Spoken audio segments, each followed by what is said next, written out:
Hello everyone, welcome to this week's episode of Revenge is Ice Cream. Try and get this done before the humidity goes for the mic again. Whew, it's a lovely warm day, but I've been busy boy. First up we have, a substitute teacher sticks her nose and religion where it doesn't belong. People, you should never stick your nose or your genitals where they're not wanted. By Sizoth 1288. Back in 2007, I, 37 male, was a high school senior. I had recently found out I was to be a father. Most would be scared. I wasn't even involved, and I'm terrified. I was thrilled. I've always known I wanted kids, and though my ex found out, or at least told me a few days after we broke up, I was ready. One day my history teacher was out, and one that we were familiar with, we'll call her Ms. Thumper, as in Bible. Ms. Thumper had split us up into groups to do some work, and we were permitted to speak quietly amongst ourselves when we finished. My friend and I began discussing the baby, which turned out not to be mine, but that's a whole other story. And the rest of the girls in the group joined in. As we were next to her desk, Ms. Thumper heard and joined the conversation. Quickly, however, Ms. Thumper began asking about when we were going to marry.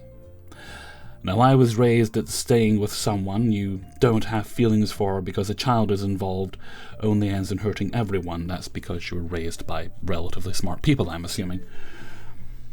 I stated that I would be raising my daughter, however, we wouldn't be getting married. We were already broken up, and that wasn't changing. Now, I don't remember the exact words, but she began berating me using Christianity as the argument as to why it was my duty to marry her. I mean, does she not get a say? I grew up in nowhere, West Virginia. Country roads. I stood my ground that we would not be getting back together, and turned back to my group. She continued. Eventually, my friend, seeing my discomfort, told her she needed to butt out. I'd stood my ground, and she needed to respect that. Ms. Thumper got very angry and made all the groups split up and turned on the TV, insisting no one speaks. This, to us, felt like an attack, so I decided to get some oh-so-satisfying petty revenge. You see, I was that geeky kid that brought his laptop for notes. At that time, I had a Dell Axiom Pocket PC with an infrared receiver and emitter. A few days earlier, I had shown my normal teacher how I could use it as a programmable remote, using the learning function. She gets everything set up, sits down, and I pull up the app. TV goes off. She's confused. She gets up to turn it back on. I let her sit back down and turn it back off. She gets up to turn it on. I let her sit down and turn it off. She gets back up, and I time it so when she reaches for the power button, I turn it on and she turns it off. I do this type of thing, making it as difficult as possible while keeping that it was me a secret. This went on until she decided the TV was damaged, and having nothing else planned, she allowed us to sit and work on whatever we wanted for the rest of the class. Next day I explained to the normal teacher what had happened and why, as I didn't want her to think her TV was damaged. She ended up giving me 3 days lunch detention, which I actually enjoyed. Story number 2 is Teammates Were Annoying, so I Made Them the Best Brownies of Their Life, by Gay Taco. A few days ago, I was grouped with a couple of teammates on a group project. From the get-go, we were not clicking well. They were the type of people I can only describe as vegetarian idealists. Now, I don't mind that type of person generally, but it got to the point where the entire project took on a decidedly preachy tone. There was hardly any room for a different approach. They're just trying to prepare us for the day that our broccoli overlords take over and subjugate us, as we richly deserve. They were constantly throwing little comments my way that made it clear that they thought they were better than me. Like, I could never be okay with having a ham sandwich. Sounds like you've never eaten one. And, well, you should have cycled today instead of coming on your car. You see, I cycled to the shop to buy the deli meat and the bread to make the ham sandwiches. Got to think outside the box. but I'm a rebel, so I also put cucumber and lettuce on them. This came to a head when they decided they wanted to go visit several farmers to talk about sustainable agriculture. Those poor farmers. Something I felt was unnecessary and complicated research for the sake of basically going on a field trip. This would also have taken multiple days out of our already packed schedule.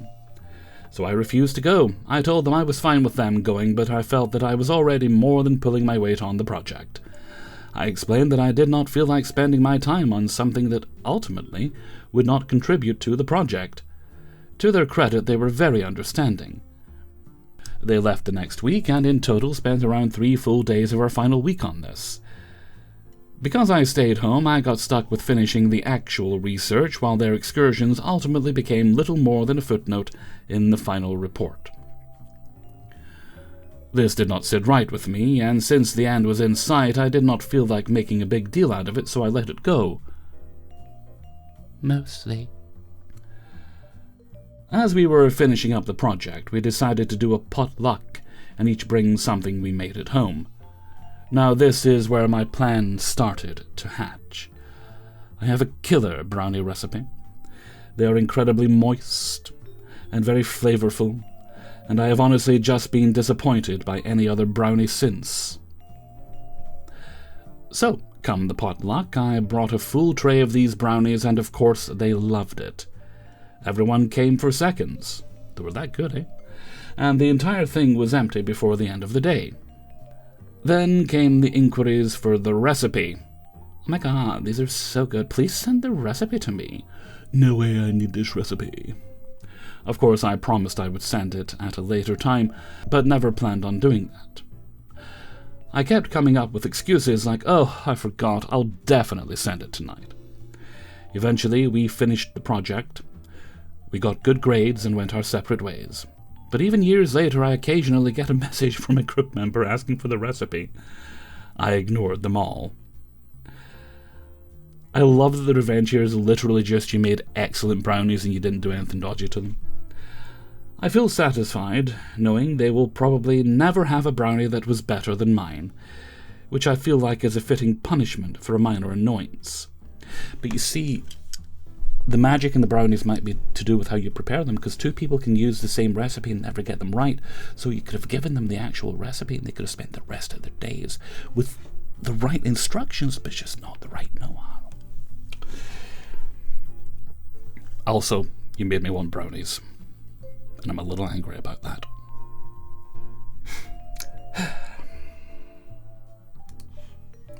Story number 3. Don't want me to do the work myself?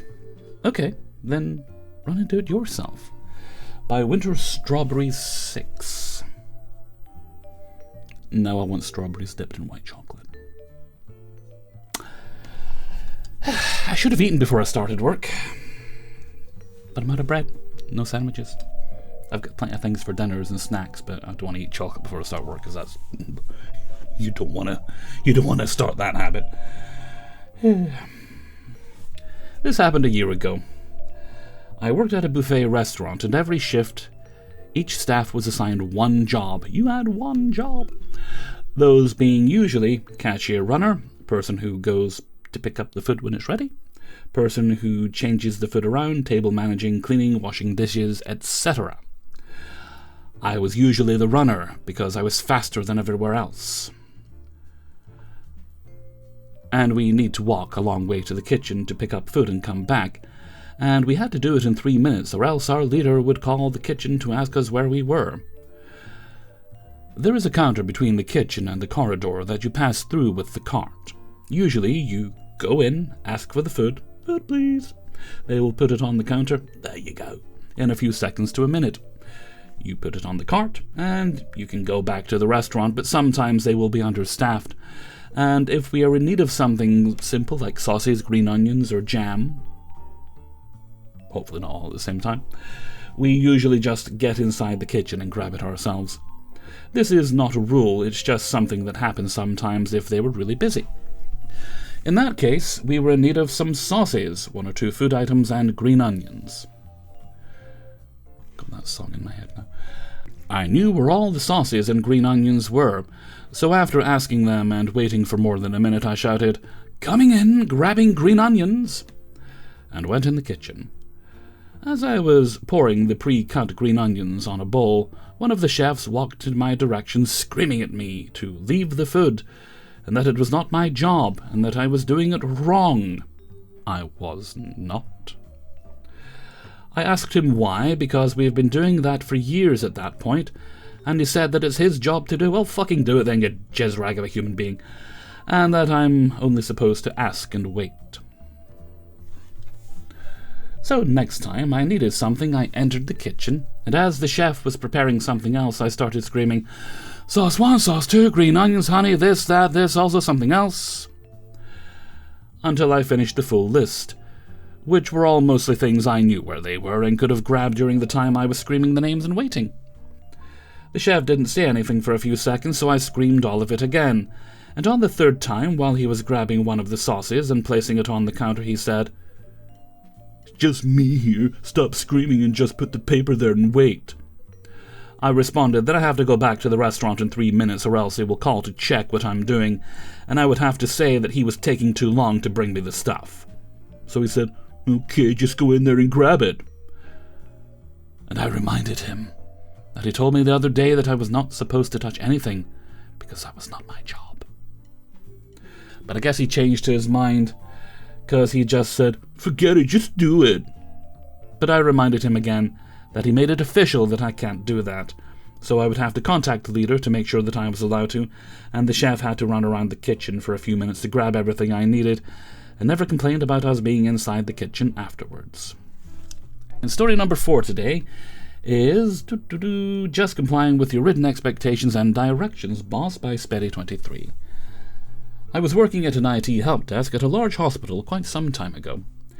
We were expected to be at our desks, logged in, ready to take our first call by the start time of our shift. It took about 10 to 15 minutes to log in, load up, and log into 7 different programs, all with different passwords. So really you needed to be there 15 minutes early, which you weren't getting paid for, I'm guessing. Yeah, I mean, if you're working most days of the week, that's like an hour or 2 extra, depending how many days you know. They were shared computers. Sometimes you could get away with just locking it and leaving everything logged in and running until your next shift, but if someone else restarts it in the meantime, you had to log everything in again. That was frequently raised, especially as an example when medical staff needed to scrub up and scrub down, this all during their shift time. My manager sends a somewhat passive-aggressive email to the team. "Hi all, it seems we're still having lots of issues with our shift times. I want to clarify my expectations. If you're here on a 7 a.m. to 4 p.m. shift, I expect you to be here, logged in, ready to go, and your status on the phone queue as available or on call at 6:59:59 a.m. If you want to make a coffee, fill your water bottle, put your lunch in the fridge. This needs to all be done before 7 a.m., not after. At the end of your shift, I expect you to be available or on call at 4:01 p.m. Only then may you log out and wash your coffee cup, etc. If you're going to be stuck in traffic, or have trouble finding parking or miss your bus, you'll need to manage your time better and leave earlier. Thanks." So for a while I comply, and I'm always available or on call at exactly 1 second before my start time, just waiting for my moment. And it happens I get a call with a splash less than 2 minutes left on my shift and take the call. I get about as far as their name, where they are, and halfway through them describing their issue, I see the clock hit 1 second over my shift time.